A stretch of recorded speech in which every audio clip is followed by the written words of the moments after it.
பிஸ்மில்லாஹிர் ரஹ்மானிர் ரஹீம். முஆமலாத்துடைய முக்கியமான விஷயத்தை தொடர்ந்து 5 நாட்களாக பார்க்கப்பட்டது. கடன் கொடுக்கல் வாங்கல் செய்தால் எழுதி கொள்ள வேண்டும். அது சம்பந்தப்பட்ட எல்லா விஷயங்களும் சொல்லப்பட்டது.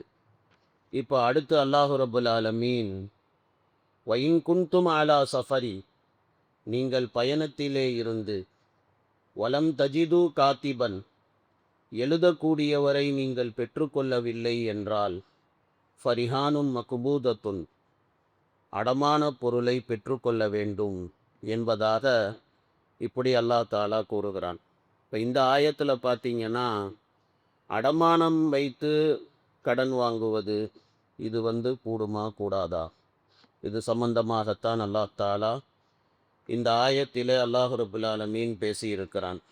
இது சம்பந்தப்பட்ட மசாயிலில் உலமாக்கள் 3 வகையாக இருக்கிறார்கள். அதில் ஒரு வகை என்ன அப்படின்னு பார்த்தீங்கன்னா, இமாம் ஷாஃபிஈ ரஹ்மத்துல்லா அலைஹி போன்ற உலமா பெருமக்கள் கூறுகிறார்கள், அடமான பொருளை வாங்கிக்கிட்டு கடன் கொடுக்கும் அப்படி சொல்கிறாங்க. ஏன்னா அல்லாஹு ரப்புல் ஆலமீன் ஃபரிஹானும் மக்பூதத்துன் என்பதாக அல்லாஹ் தஆலா கூறுகிறான். அதனால் அடமான பொருளை வாங்கிக்கிட்டு கடன் கொடு அப்படின்னு இமாம் ஷாஃபிஈ ரஹ்மத்துல்லா அலைஹி போன்ற உலமா பெருமக்கள் இப்படி கூறுகிறார்கள். இமாம் அஹ்மத் ரஹ்மத்துல்லா அலைஹி போன்ற உலமா பெருமக்கள் அவங்க என்ன சொல்கிறாங்க அப்படின்னு சொன்னால், உங்களுக்கு நம்பிக்கை இருக்குது அவங்க மேலே அப்படின்னு சொன்னால் நீங்கள் அவங்கக்கிட்ட அடமான பொருளை வாங்க வேண்டிய அவசியம் கிடையாது. நீங்கள் அடமான பொருளை வாங்காமலேயே அவங்களுக்கு நம்பிக்கையின் பேரில் அவங்களுக்கு நீங்கள் கடனை கொடுக்கலாம் அப்படின்னு சொல்லி இமாம் அஹ்மத் ரஹ்மத்துல்லா அலைஹி போன்ற உலமா பெருமக்கள் இப்படி கூறுகிறார்கள். இன்னும் 3வது தரப்பு உலமாக்கள் இருக்கிறார்கள். அவங்க என்ன சொல்கிறாங்க அப்படின்னா, பயணத்தில் இருந்தால் மட்டும்தான் நீங்கள் பயணத்தில் இருக்கிற ஒருத்தர், அவருக்கு பணம் தேவைப்படுது, இப்போ அந்த நேரத்தில் வேணும்னா ஏதாவது பொருளை வாங்கிக்கிட்டு நீங்கள் கடனை கொடுக்கலாம், அடமான பொருளை வாங்கி கொண்டு கடன் கொடுக்கலாம் அப்படின்னு சொல்லி இந்த மாதிரி 3வது தரப்பு உலமா பெருமக்கள் கூறுகிறார்கள். இப்போ இதில் என்னதான் முடிவு? 3 தரப்பாக உலமாக்கள் இந்த மாதிரி சொல்கிறாங்க. இப்போ இதில் அடமானம் அடமானம் பொருளை அடமானமாக கொடுத்து கடன் பெறலாமா பெறக்கூடாதா அப்படின்னா தாராளமாக பெறலாம். நம்ம பயணத்தில் இருந்தாலும் அடமானமாக ஏதாவது கொடுத்து நம்ம கடன் வாங்கணும்னா வாங்கிக்கலாம். உள்ளூரில் நம்ம இருக்கும்போதும் ஏதாவது முக்கியமான தேவை இருக்குது அப்படின்னு சொன்னால் அடமானம் ஏதாவது கொடுத்து நம்ம கடன் வாங்கணும்னா வாங்கிக்கலாம். நகை இருக்குது, இந்தாங்க இந்த நகையை வச்சுக்கோங்க, இந்த பணத்தை கொடுங்க, நான் பணத்தை அடைச்சிட்டு என் நகையை வாங்கிக்கிறேன் அப்படி சொல்லி அந்த மாதிரி கொடுக்கறது கூடும், ஒன்றும் தப்பு கிடையாது. நான் ஏன் இதை சொல்கிறேன் அப்படின்னா, ஹதீஸின் அடிப்படையில் உங்களுக்கு நான் சொல்கிறேன். பெருமானார் ஸல்லல்லாஹு அலைஹி வஸல்லம் அவர்கள் இந்த உலகத்தை விட்டு பிரிந்த நேரத்திலே நாயகம் ஸல்லல்லாஹு அலைஹி வஸல்லம் அவர்களினுடைய கவச சட்டை அது ஒரு யகூதி இடத்திலே அடமானமாக வைக்கப்பட்டு இருந்தது. 30 வசகு கோதுமைக்காக நாயகம் அவர்கள் ஸல்லல்லாஹு அலைஹி வஸல்லம், பெருமானார் ஸல்லல்லாஹு அலைஹி வஸல்லம் அவர்கள் 30 வசகு கோதுமைக்காக வேண்டி நாயகம் ஸல்லல்லாஹு அலைஹி வஸல்லம் அவர்கள் அடமானமாக ஒரு யகூதி இடத்துல கவச சட்டையை வைத்திருந்தார்கள். அபூஷகம் அந்த யகூதியுடைய பேர்.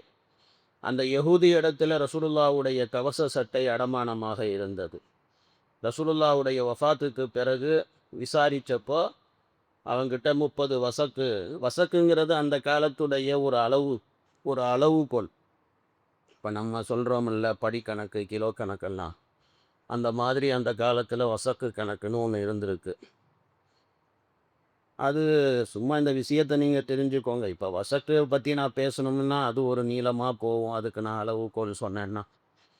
அதனால் இதை மட்டும் தெரிஞ்சுக்கோங்க.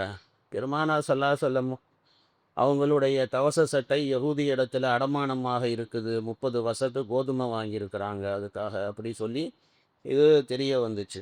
எதுக்காக கோதுமை வாங்கினாங்க அப்படின்னா, தன்னுடைய குடும்ப தேவைக்காக வேண்டி. ரசூலுல்லாஹ் ஸல்லல்லாஹு அலைஹி வஸல்லம் அவங்களுடைய வீட்டில் வறுமை. ரசூலுல்லாஹ் ஸல்லல்லாஹு அலைஹி வஸல்லம் அவங்களுடைய வீட்டில் வறுமை, சாப்பிட்றதுக்கும் ஒன்றும் இல்லை. அதனால் உணவுடைய தேவைக்காக வேண்டி ரசூலுல்லாஹ் அந்த கவச சட்டையை அடமானம் வச்சு பெருமானார் அவர்கள் அடமானமாக அந்த அந்த யஹூதி இடத்திலிருந்து 30 வசக்கு கோதுமையை வாங்கி தன்னுடைய குடும்பத்துடைய தேவையை பூர்த்தி செஞ்சுருப்பாங்க. பிறகு கையில் வந்துச்சுன்னு சொன்னால், நான் உன்கிட்ட கொடுத்துட்டு நான் இந்த வாங்கிக்கிறேன்ப்பா அப்படின்னு கொடுத்து வாங்கியிருப்பாங்க போல். ரசூலுல்லாவுடைய வஃபாத்துக்கு பிறகு அது அந்த அந்த யஹூதி கிட்ட அந்த கவச சட்டை, பெருமானாருடைய கவச சட்டை இருந்தது. இது ஹதீஸில் நம்ம பார்க்குறோம். அப்போ ரசூலுல்லா இடத்துலையும் இந்த அடமானம் வைத்து பொருளை வாங்கக்கூடிய பழக்கம் பெருமானார் இடத்திலேயே இருந்துச்சு. அது கூடாது அப்படின்னு சொன்னால் நாயகம் ஸல்லல்லாஹு அலைஹி வஸல்லம் அவங்க செஞ்சுருப்பாங்களா அந்த காரியத்தை? கண்டிப்பாக செஞ்சுருக்க மாட்டாங்க. இப்போ ரசூலுல்லாஹ் ஸல்லல்லாஹு அலைஹி வஸல்லம் அவர்கள் ஒரு காரியத்தை செஞ்சாங்க அப்படின்னு சொன்னால் அது ஷரியத் ஆயிடுச்சு. நாயகம் ஸல்லல்லாஹு அலைஹி வஸல்லம் அவங்க ஒரு காரியத்தை செய்தால் அது மார்க்கம் ஆகிவிட்டது. அப்போ நபி அவர்கள் செய்த காரணத்தினால தாராளமாக அடமானம் கொடுத்து நீங்கள் கடன் வாங்கலாம். இது அடமான பொருளை வாங்கி கொண்டு கடனும் கொடுக்கலாம்ங்கிறது இந்த ரிவாயத்தின் மூலமாகவும் தெரிகிறது. அல்லாஹ் தாலாவும் அனுமதியும் கொடுக்குறான். வைன் குன்தும் அலா சஃபருங்கிற வார்த்தை அல்லாஹ் ஏன் சொல்கிறான் அப்படின்னு சொன்னால், சஃபரில் ஒரு மனுஷனுக்கு பட்டுன்னு ஒரு தேவை வரும்போது அவன் கையில் பணம் இருக்காது. அவன் எவ்வளோ பெரிய காசுக்காரனாக இருந்தாலும் இப்போ நினச்ச நேரத்தில் அவன் பயணத்தில் எதை வேணாலும் சாதிக்க முடியும்னா அது பயண நேரத்தில் அந்த கஷ்டங்கள் எல்லாம் இருக்குது. ஸோ அதனால் அல்லாஹ் ரப்புல் ஆலமீன் சஃபருங்கிற வார்த்தையை அல்லாஹ் சொல்லியிருக்கிறான். ஆனால் பொதுப்படையாக அது கூடும். அந்த அடமானம் வைத்து கடன் வாங்கிறது கொடுக்கறது அது கூடும். வயின் குந்தும் ஆலா சஃபரின் பயணத்தில் நீங்கள் இருக்கின்ற பொழுது வலம் தஜிது காத்திபன் எழுத்தாளர்களை நீங்கள் பெற்றுக்கொள்ளவில்லை. அதாவது ஏற்கனவே அல்லாஹ் சொன்னானா இல்லையா, கடன் கொடுக்கல் வாங்கல் செஞ்சீங்கன்னா எழுதிக்கோங்க, ஃபக்துபூஹு அப்படின்னு அல்லாஹ் சொன்னான். அந்த மாதிரி எழுதி கொடுக்கறதுக்கு கடன் கொடுக்கறதுக்கு எழுத்தாளர்கள் இல்லை அப்படின்னு சொன்னான். உலமாக்கள் இன்னும் கொஞ்சம் எக்ஸ்ட்ராவா பேப்பர் இல்லை, பேனா இல்லை, மை இல்லை, இப்படியெல்லாம் சொல்கிறாங்க. இதெல்லாம் இல்லை அப்படின்னு சொன்னால் ஃபரிஹானும் மக்பூதத்தும் அடமான பொருளை பெற்றுக்கொள்ள வேண்டும் அப்படின்னு அல்லாவும் அனுமதி கொடுக்குறான். அப்போ தாராளமாக அடமானம் வாங்கி கொண்டு கடன் கொடுக்கலாம், அடமான பொருளை கொடுத்து கடனை பெற்றுக்கொள்ளவும் செய்யலாம். இது இதில் விளங்கிருச்சு. அடுத்து அல்லாஹ் தாலா என்ன சொல்கிறான், ஃபைன் அமின பாதுக்கும் பாதன், உங்களிலே ஒருவர் மற்றவரை நம்பினால் ஃபல்யுவத்தில்லதி துமின அமானத்தஹு, நம்பப்பட்டவர் தன்னுடைய அமானிதத்தை அவர் நிறைவேற்றட்டும் அப்படி சொல்லி அல்லாஹ் தாலா சொல்கிறான். இப்போ இவர் அமானிதமாக ஒரு பொருளை அடமானம் வைக்கப்படுது அப்படின்னு சொன்னால் அது அந்த பொருள் அமானிதம்தான். அடமான பொருளுங்கிறது அமானிதம். எப்போ வேணால் அவர் வாங்கினதை திருப்பி கொடுப்பாரு, நீங்கள் வாங்கினதை அவருக்கு திருப்பி கொடுக்கணும். அது அமானிதம்தான். நம்ம தான் பணத்தை கொடுத்துருக்குறோமே, அதனால் இது நமக்கு சொந்தம்னு நினச்சிக்கக்கூடாது. அதுதான். இப்போ ஒருத்தர் உங்ககிட்ட ஒரு ஒரு நெக்லஸை கொடுத்தாரு, இதை வைங்க, எனக்கு ஒரு 50,000 ரூபா கொடுங்க, நான் பணத்தை கொடுத்து இதை வாங்கிக்கிறேன் அப்புறம் அப்படி சொல்லி வாங்கினார். உங்ககிட்ட ஒரு 50,000 1,00,000 ஏதோ வாங்கினார். வாங்கிட்டு அவர் கொடுக்க கொஞ்சம் தாமதமாச்சு. அப்போ உடனே சரி, அவர் கொடுக்க தாமதமாகுது, இந்த பொருள் நமக்கு தான் சொந்தம், அதனால் இதை நம்ம என்ன வேணால் பண்ணிக்கலாம். அப்படி கிடையாது. அது அமானிதம், அது அமானத். அமானித மோசடி அது மகா பெரிய மோசடி. அது எப்போ வேணால் திருப்பி அந்த பொருள் எதுக்காக வேண்டி வாங்குறது அப்படின்னு சொன்னால் ஒரு பாதுகாப்பு, ஒரு கேரண்டி. அந்த கேரண்டியின் அடிப்படையில் தான் அந்த பொருளை நம்ம வாங்குகிறோம். அப்போ அப்படிங்கிறப்போ நம்ம அந்த பணம் அவர் எப்போ திருப்பி கொடுத்தாலும் சரி, அவர் திருப்பி கொடுக்கும்போது அவருடைய பொருளை திருப்பி கொடுக்க வேண்டிய கடமை அது இருக்குது. அதை தான் அல்லாஹ் தாலா சொல்கிறான், ஃபை நமின பாதக்கும் பாதன், உங்களிலே ஒருவர் மற்றவரை நம்பினால் ஃபல்யுவத்தில்லதி துமினா அமானத்தகு, நம்பப்பட்டவர் அவர் தன்னுடைய அமானிதத்தை அவர் நிறைவேற்றட்டும்.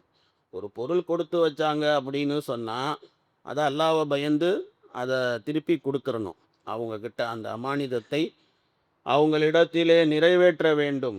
அமானிதத்துடைய விஷயத்தில் மார்க்கம் நிறைய விஷயம் சொல்லியிருக்குது. ஒவ்வொன்றையும் விளக்கமாக சொல்கிறது ஃபிக்குடைய கிதாபுகளில் அது சம்பந்தமாக பல விளக்கங்கள் சொல்லி இருக்கிறாங்க. அபு சயீத் குத்ரி ரலியல்லாஹு தஆலா அன்ஹு அவங்க சொல்கிறாங்க, ஃபைனமின பாதுக்கும் பாதன்கிற இந்த இந்த வார்த்தை இருக்கிறது, இதுக்கு முன்னால் வரக்கூடிய வார்த்தை வைன் குந்தும் அலா சஃபரி வலம் தஜிது காத்திபன் ஃபரிஹானும் மக்பூதா, இந்த வார்த்தையை அது மன்சூஹாக்கி விட்டது, கேன்சல் செய்து விட்டது. அதாவது அடமான பொருளை பெற்றுக்கொள்ளட்டும் அப்படின்னு சொல்லி அல்லாஹ் தாலா சொன்னானே, அதை கேன்சல் செய்து விட்டது. அப்போ ஒருத்தரை நம்புனீங்க அப்படின்னு சொன்னால் நீங்கள் அடமான பொருள் இல்லாமையும் அவருக்கு கடன் கொடுக்கலாம் அப்படி சொல்லி இப்படி அல்லாஹ் சொல்லுகின்றான் அப்படின்னு அபு சயீத் குத்ரி ரலியல்லாஹு தஆலா அன்ஹு போன்ற சஹாபி, அந்த சஹாபி இந்த மாதிரி இந்த இடத்துல இப்படி விளக்கம் சொல்லுகின்றார்கள். அப்புறம் அல்லாஹ் தாலா இந்த விஷயத்தில் என்ன சொல்கிறான், அமானிதமுங்கிறது அல்லாஹ்வை பயந்து நடந்துக்கணும். வல் யத்தகில்லாஹ ரப்பா, தன்னுடைய ரப்பாகி அல்லாவை அவன் அஞ்சட்டும். வலா தக்துமு ஷஹாதா, சாட்சியங்களை நீங்கள் மறைக்க வேண்டாம்.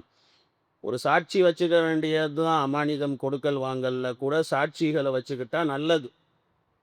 சாட்சிகள் வைத்து கொண்டால் நாளைக்கு ஒன்றும் குழப்பம் இல்லாமல் போகும். வலா தக்துமு ஷஹாதா, சாட்சியங்களை நீங்கள் மறைக்க வேண்டாம். வமை யக்துமுஹா, யார் சாட்சியங்களை மறைப்பார்களோ ஃபைன்னஹு ஆசிமுன் கல்புஹு, அது உள்ளத்தினுடைய பாவமாக அது ஆகிவிடும். அதாவது சாட்சியங்களை மறைக்கிறது அது பெரிய குற்றம், பெரும் பாவங்களிலே கட்டுப்பட்டது. பொய் சாட்சி சொல்லுவது, சாட்சியங்களை மறைப்பது, இதெல்லாம் பெரும் பாவங்களிலே கட்டுப்பட்டது. குர்ஆனிலே அல்லாஹ் பல இடங்களிலே அல்லாஹ் தஆலா இந்த சாட்சியங்களை பற்றி அல்லாஹ் சொல்லி இருக்கிறான். ஒரு ஆயத்து, அந்த ஆயத்தில் வலா நக்துமு ஷஹாதா, வலா நக்துமு ஷஹாதா, சாட்சியங்களை வலா நக்துமு ஷஹாதத் அல்லாஹ், அல்லாவினுடைய சாட்சியங்களை நாங்கள் மறைக்கக்கூடியவர்களாக இல்லை. அப்படி நாங்கள் மறைத்தால் ஃபைன்னா இதல் லமினல் ஆசிமீன், நாங்கள் பெரும் பாவம் செய்தவர்களில் ஆகிவிடுவோம். அப்படி சொல்லி இப்படி குர்ஆனில் ஒரு ஆயத்து அல்லாஹ் தாலா இந்த சாட்சியத்தை பற்றி அல்லாஹ் பேசியிருக்கிறான். குர்ஆனில் இன்னொரு ஆயத்து இருக்கு, யா அய்யுஹல்லதீன ஆமனூ கூனூ கவ்வாமீன பில் கிஸ்த் ஷுஹதாஅ லில்லாஹ் வலவ் அலா அன்ஃபுஸிக்கும் அபில் வாலிதைனி வல் அக்ரபீன். இது மாதிரி இன்னும் பல வசனங்கள் அல்லாஹ் ரப்புல் ஆலமீன் சாட்சியங்களை பற்றி அல்லாஹ் தாலா பேசியிருக்கிறான்.